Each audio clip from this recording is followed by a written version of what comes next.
Hi friends, എല്ലാവരും സുഖമായിട്ടിരിക്കണമെന്ന് വിശ്വസിക്കുന്നു. ഒന്ന് ലൈക്ക് ചെയ്യണേ, സബ്സ്ക്രൈബ് ചെയ്യണേ. ഞാനെന്നതാ ഒരു പാവയ്ക്ക മുട്ട അതുകൊണ്ട് റെസിപ്പിയാണ് ഉണ്ടാക്കാൻ പോകുന്നത്. ചീനച്ചട്ടി അടുപ്പത്ത് വെച്ചു. തീ നന്നായിട്ട് കത്തണം. ഇത്രയും കത്തിയ ബുദ്ധിമുട്ടാണ്. ഒരു 2 ടേബിൾ സ്പൂൺ ഓയിൽ ഒഴിച്ചു കൊടുത്തു.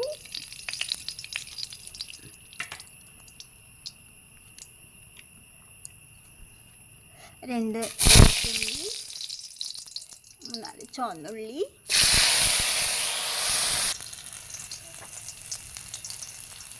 കുറച്ച് ഒരു 1/2 ടേബിൾ സ്പൂൺ വലിയ ജീരകമാണ് ഇട്ട് കൊടുക്കാം.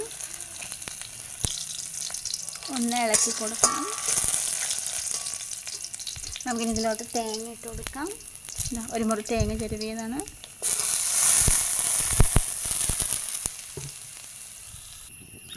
ഇതൊന്ന് നന്നായിട്ടൊന്ന് ഇളക്കി കൊടുക്കാം. ഒന്ന് ബ്രൗൺ കളർ ആവട്ടെ. തീ ഒരുപാടായാലും പ്രശ്നമാണ്.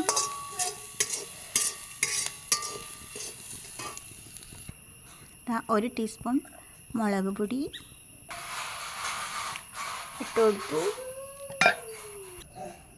1/2 ടീസ്പൂൺ മഞ്ഞൾപ്പൊടി,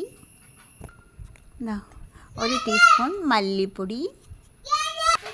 ഇതെല്ലാം കൂടി ഒന്ന് നന്നായിട്ടൊന്ന് ഇളക്കി കൊടുക്കാം. ഇറക്കി വെച്ചിട്ടാലും മതിയില്ലെങ്കിൽ കരിഞ്ഞു പോകും.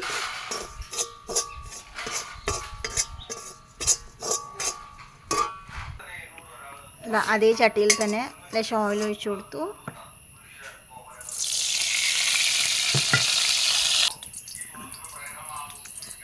ചെറിയുള്ളി കട്ട് ചെയ്തത്, വെളുത്തുള്ളി കട്ട് ചെയ്തത്, ഒരു വലിയൊരു തക്കാളി കട്ട് ചെയ്തിട്ട് കൊടുത്തു. 2 കൊത്ത് കറിവേപ്പില,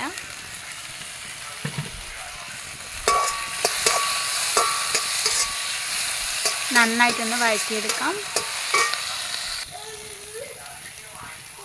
ആ പാവയ്ക്ക് ഞാനിങ്ങനെ കട്ട് ചെയ്തെടുത്തു, ഇട്ട് കൊടുക്കാം.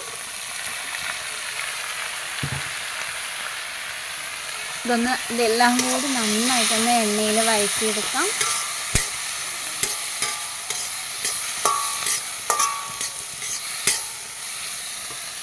തീ ഒരുപാട് കൂടിയാലും കുഴപ്പമാണ്, കുറഞ്ഞു പോയാലും കുഴപ്പമാണ്. എന്നാലും നമ്മളൊരു അളവിലിങ്ങനെ പതുക്കെ ഇങ്ങനെ കത്തിച്ചു കൊടുക്കാം. നല്ല ടേസ്റ്റി ആയിട്ടുള്ള ഒരു പാവയ്ക്ക മുട്ട കറി എങ്ങനെ ഉണ്ടാക്കാൻ നോക്കാട്ടോ. ഇത് മാത്രം മതി ചോറ് കഴിക്കാൻ.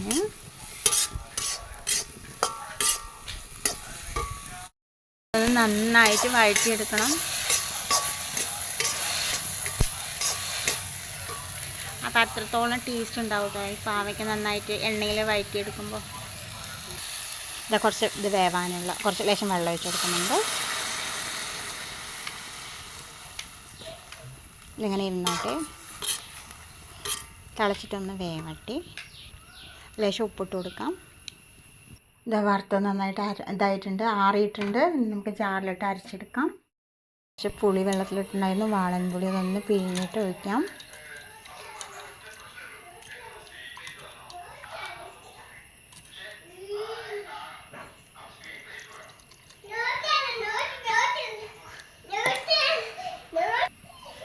നമ്മുടെ ഇതൊക്കെ നന്നായിട്ട് വെന്ത് നല്ല വറ്റി ഇതായിട്ടുണ്ട്. ഇതിലോട്ട് തേങ്ങ ഒഴിച്ച് കൊടുക്കാം.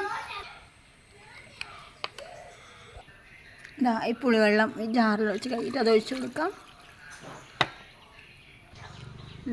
ഒന്ന് ഇളക്കി കൊടുത്തു. ഇത് നമുക്ക് മുട്ട ഒഴിച്ച് കൊടുക്കാം. ഞാൻ പച്ചമുട്ട ഉടച്ച് ഒഴിക്കുകയാണ്.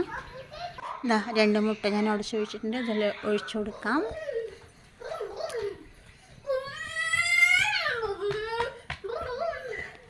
മൂടി വെച്ച് കൊടുക്കാം. ഇനി തീ കത്തിച്ച് കൊടുക്കാം നന്നായിട്ട്. നമ്മുടെ കറിയൊക്കെ ഒന്ന് കുറുകി ആ മുട്ടയൊക്കെ ഒന്ന് വെന്തിട്ടുണ്ട്.